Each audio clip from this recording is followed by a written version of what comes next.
Welcome to Awaken Within. Our Patreon link below has a handful of giveaways from amazing books alongside live streaming, Q&A, authors, mentors, and life coaches.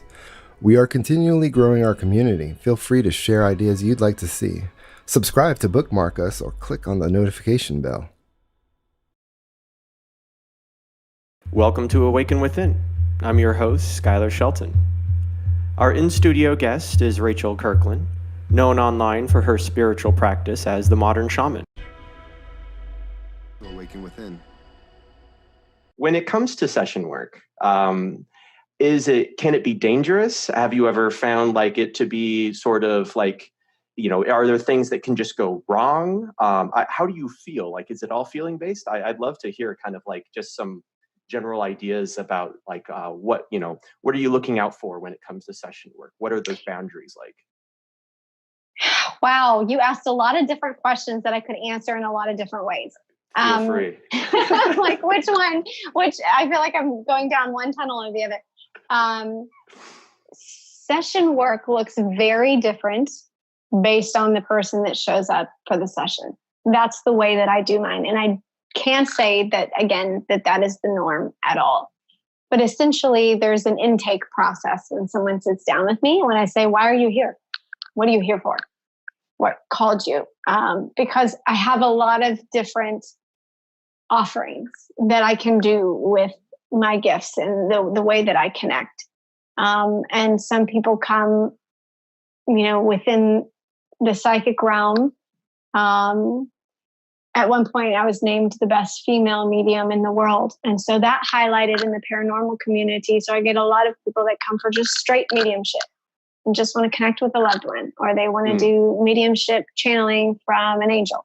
They want to do mediumship channeling from an ascended master or whatever, or their higher self, a very, very specific type of connection, and basically just channeling that sense of information that I get speaking to that individual or collectives or galactic beings or whoever they want to connect with. That's a very different type of session versus homicide missing person where so you can use, it's just kind of like teaching someone to read.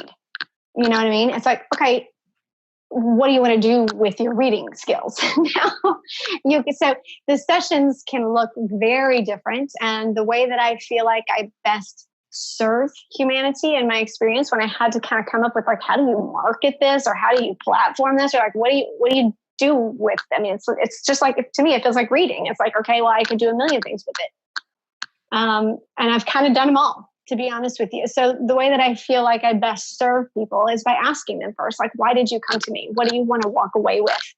And what do you want to feel like, what would be most helpful to you? Some know very specifically, and they'll come with a list of questions. Some don't. They have general topics of concern. I need clarity in my life. I need healing in my body, or specific in terms of finding a certain person, or I want to know what happened, how they died. I want to know, some of them are very specific like that. So sessions look incredibly different depending on what they come to me with. And I always start with that little bit of intake of why are you here? How can I help you? And I listen and let them kind of give me that information. There are a lot of traditional psychics or mediums that will be like, I don't want to hear anything. I just want to do a blind reading. And you can do that. And I've done that and I can do that. But to me, that's not as beneficial to the person. It's I may tell you about your great Aunt Mary and you don't care. It's that's not why you're here. You wanted to talk about your ex-boyfriend or whatever. So I start with that, with their intention. And then, I found that my sessions kind of split into two different segments, which one is the traditional shamanic ancient healer and a lot of healing work and moving things from the body and looking at doing a lot of psychic surgery, what we call psychic surgery. So this is moving organs, areas that hold trauma that maybe haven't solidified all the way through the form. Sometimes they have. Sometimes they're tumors, or people can't get pregnant, or sometimes there's very physical aspects of it. And I've dealt with all of that.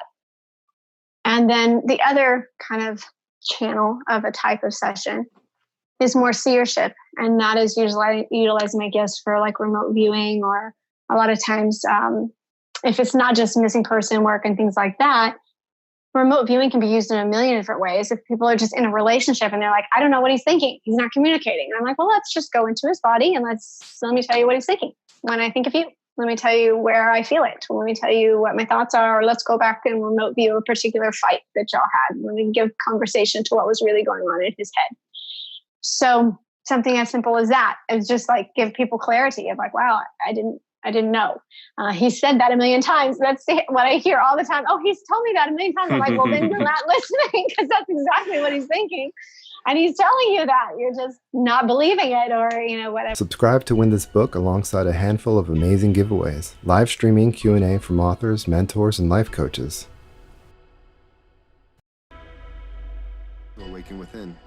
Do you ever find yourself playing therapist? Is that a bit of a challenge? Yeah.